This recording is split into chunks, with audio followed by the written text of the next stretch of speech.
बच्चों, अप्रत्याशित लेख की इस दूसरी कड़ी में हम चर्चा करेंगे क्या हो सकती है इसकी कोई तकनीक, अर्थात क्या कोई ऐसा फार्मूला है जिससे हम ये लिखना सीख जाएं। कोई ऐसा शिक्षण विधि, जैसे हमने कविता में पढ़ा था, क्या कविता एक जन्मजात होती है और एक कहते हैं कि नहीं, कविता लिखना सीखा जा सकता है। जैसे अन्य कलाओं की का प्रशिक्षण मिलता है वैसे इसका मिल सकता है। तो ऐसे ही यहाँ पर है, क्या कोई ऐसी कोई तकनीक है जिसके माध्यम से हम किसी भी विषय, वस्तु, जो भी आ गया है अप्रत्याशित लेख, उस पर हम लिख लें। तो देखिए, अप्रत्याशित विषयों पर लेखन आपको अपनी स्मृतियों के खंगालने के लिए आपको प्रेरित करता है। ठीक है, तो कोई विषय अनुभव को सैद्धांतिक नज़रिए से जांचने परखने के लिए आपको उकसाता है। इस प्रक्रिया में यह लेख पूरा होता है। देखिए, तकनीक क्या है, फॉर्मूला क्या है। जब भी आपको कोई आया, अब जैसे दीवार घड़ी मैंने कहा, अब दीवार घड़ी में आप क्या करेंगे, आपको सबसे पहले कि अपने जो घर में लगी दीवार घड़ी है उसको आप स्मरण करें कि किस तरह की है, चौकोर है, तिकोन है, या उसके नीचे पेंडुलम लटका हुआ है, किस तरह की है। जब वो घड़ी आई थी तब आपके घर में एक जद्दोजहद हुई थी कि कहाँ लगाई जाएगी, किसको पसंद थी, किसको नापसंद थी। अब इस घड़ी को लगाने के लिए कितनी इस दीवार पे लगनी चाहिए जहाँ से सीधे दिखाई दे। ये सब अनुभव हैं जो आपको एक बार खंगालने पड़ेंगे कि जब कोई भी वस्तु या स्थान या व्यक्ति के बारे में आता है अप्रत्याशित लेख, तो आपको तुरंत अपनी स्मृति, अपनी यादों में जाना होगा, उसे खंगालना होगा, उसे सोचना होगा कि जब हम पहली बार उस व्यक्ति से उस स्थान पर गए तो क्या क्या हमारे मन में भाव आए, या परिवार के जो सदस्य थे या मित्रगण थे उन्होंने क्या कहा उसके बारे में। उस तरह से जब हम लिखना शुरू करते हैं तो हमारा अप्रत्याशित लेख पर हमारे मौलिक विचार, साथ ही साथ हमारी भाषा थोड़ी सी सटीक, ऐसे ना हो चलती सी, हाँ मैंने कहा ये करो, उसे कहा वो करो, नहीं। ठीक है, इन विचारों में, इन भाषा में परिष्कार, थोड़ी सी परिष्कृत भाषा होनी चाहिए। यह तय है कि लेखन की कोई फार्मूला आज तक दुनिया में नहीं बना। अगर फार्मूला होता तो कंप्यूटर हमारे मुकाबले बहुत तर लेखक साबित हो सकता था। कंप्यूटर तो बहुत अच्छा लिख, क्योंकि कंप्यूटर तो हर चीज़ कर सकता था, खुद अपने आप बुक्स भी लिख सकता था।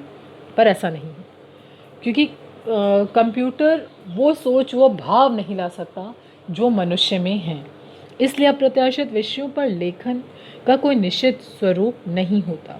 जब आप अपने विचारों को, अपने अनुभवों को तर्क, सिद्धांत, समाज, स्थान, काल और पात्र के आधार पर शब्दांकित करते हैं, तो कभी संस्मरण, कभी निबंध, कभी रेखा चित्र, कभी कहानी, कभी यात्रा वृत्तांत, इस तरीके की शक्ल वो अख्तियार करता चलता है। अब देखिए, अप्रत्याशित जो विषयों पर लेखन के विषय क्या हैं। जैसे मैंने कहा था दीवार घड़ी, बता दिया आपको पूरा कि जब दीवार घड़ी, आपके सामने की दीवार, उस दीवार पर टंगी घड़ी, बारिश में बिन छतरी, 3 घंटे का अकेलापन, दिव्य शक्तियाँ और मैं, धारावाहिकों में स्त्री। फ़र्ज़ कीजिए ये आपके टॉपिक आए हैं। अब आपको लिखना है, आप तिलचट्टा हैं, समुद्र किनारे आप और आपकी यादें। उस दीवार में बाहर की ओर खुला झरोखा। अब आप सोचेंगे यार ये क्या है, क्या लिखे इसमें। देखो, बारिश में बिन छतरी, ये आपका अनुभव ही है। बिना छत आप निकले घर से बाहर, आप मतलब गए, लेकिन आपको यह अंदाज़ा नहीं था कि बारिश हो सकती है। अब आप चल तो पड़े, लेकिन अचानक इतनी बादल घिरे, घनघोर वर्षा होनी शुरू हो गई। अब क्या, अब तो आपके अनुभव आएंगे कि क्या महसूस किया उस वक्त आपने, किस प्रकार आपने अपने आप को का बचाव किया, कैसे आप उस घनघोर बारिश से बचकर निकले।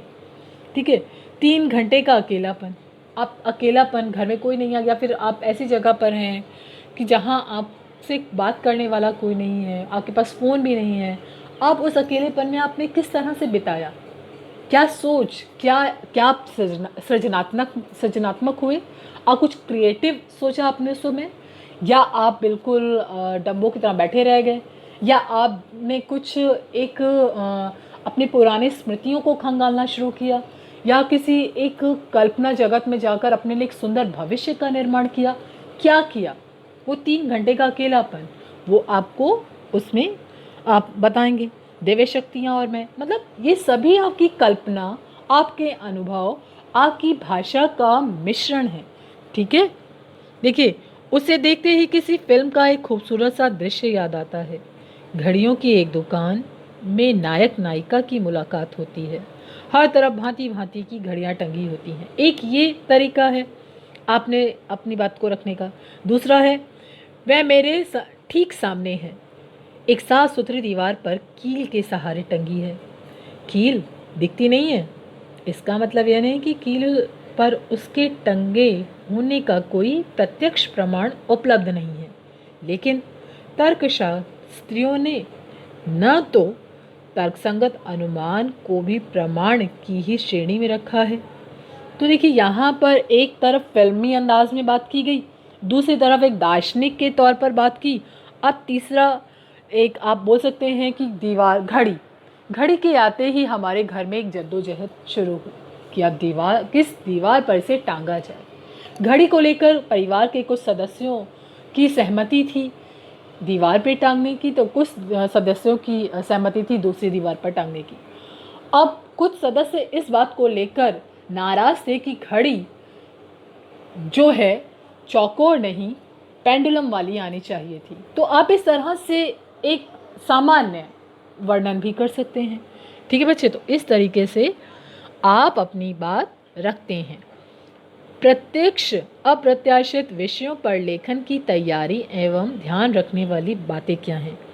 दिए गए विषय पर सहचर्य से जो भी सार्थक और सुसंगत विचार हमारे मन में आते हैं, उन्हें हम यहाँ व्यक्त कर सकते हैं। ऐसा नहीं कि अन्यथा बोलने लगे। जो विषय से संबंधित हो, हम वही बात, वही विचार रखेंगे। किसी विषय पर एक ही व्यक्ति के जहन में कई विचार आते हैं, अतः पहले यह तय कर लें कि उनमें से किस विचार को आप विस्तार देंगे। जैसे आपने घड़ी के बारे में देखा, एक तो फिल्मी अंदाज था, दूसरा आया एक दार्शनिक, तीसरा आप विचार रखते हैं अपने परिवार का सामान्य सा दृश्य। ठीक है, तो अब आप सोचिए कि आप किस तरीके पे जाएंगे, किस राह पर चलेंगे, किस विचार को आप ज़्यादा व्याख्यायित करना चाहते हैं। किसी विषय पर एक ही व्यक्ति के, मतलब अगला है सुसंबद्धता। इस लेखन की एक बुनियादी नियम है, मतलब एक संबंध हो, ऐसा ना हो कि पहली लाइन से तीसरी लाइन का मतलब ही नहीं है, वो कहीं और ही चली गई। एक लेख है, एक रोचकता है, पढ़ने वाला उसे पढ़ना चाहे, उसे एक दृश्य उसके सम्मुख उपस्थित हो। विवरण विवेचन के सुसंबद्ध होने के साथ साथ उसका सुसंगत होना आवश्यक है, अर्थात उसमें कही गई बातें आपस में जुड़ी हों, तालमेल हो। इसमें मैं शैली का प्रयोग किया जाता है, मतलब अपने आप को संबोधित करते हुए आप बता रहे हैं। अप्रत्याशित विषयों से संबंधित महत्वपूर्ण बातें, इन विषयों पर लेखन स्मृति के पर आधारित होता है, जैसा कि हमने पहले बोला। दूसरा, दार्शनिक मिजाज, जैसे मैंने कहा फिलोसफिकल वे में आपने कहा मेरे सामने एक घड़ी है, घड़ी जो टिक टिक करती है, एक समय एक अलग दुनिया में ले जाती है, मतलब आप एक दार्शनिक की तरह से बोलना शुरू कर सकते हैं। इन विषयों पर लेखन अवलोकन आधारित भी हो सकता है, जो आपने देखा हो आसपास उसके आधार पर कर सकते हैं। किसी ज्वलंत सामाजिक सांस्कृतिक विषय पर लेखन आधारित हो सकता है, जैसे कोरोना संकट, मजबूर हूँ क्योंकि मजदूर हूँ। आपने देखा कोरोना काल में सबसे ज़्यादा जो मार पड़ी है वो श्रमिक वर्ग को पड़ी है, जो मजदूर वर्ग था, जो लेबर क्लास था।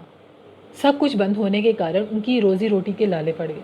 हर वर्ग इससे आहत हुआ, लेकिन मजदूर वर्ग का जो पलायन, जो कोई स्थिरता उनके जीवन में नहीं थी, वो आपने भली भांति देखी, महसूस की। तो वो चीज़ है। इस तरह के विषय भी आ सकते हैं आपके। अब देखिए पुनरावृत्ति प्रश्न। अब क्या क्या आपने सीखा? अप्रत्याशित शब्द का अर्थ सीखा, परंपरागत अप्रत्याशित विषयों में अंतर सीखा, अप्रत्याशित विषयों पर लेखन के क्या क्या लाभ होते हैं, आपकी मौलिकता को, आपकी भाषा को, आपके विचारों को, आपकी मानसिक विकास, ये सब चीज़ें आपको लाभ मिले से। अप्रत्याशित विषयों पर लेखन के विषय क्या क्या हो सकते हैं, ये भी आपको पता चला। अप्रत्याशित विषयों के लेखन से महत्वपूर्ण बातें जो आपने लिखी वो, अब देखिए अधिगम आंकलन, अधूरे वाक्यों को अपने शब्दों में पूरा करें। हम नया सोचने का प्रयास नहीं करते क्योंकि, अब इसे आपको पूरा करना है।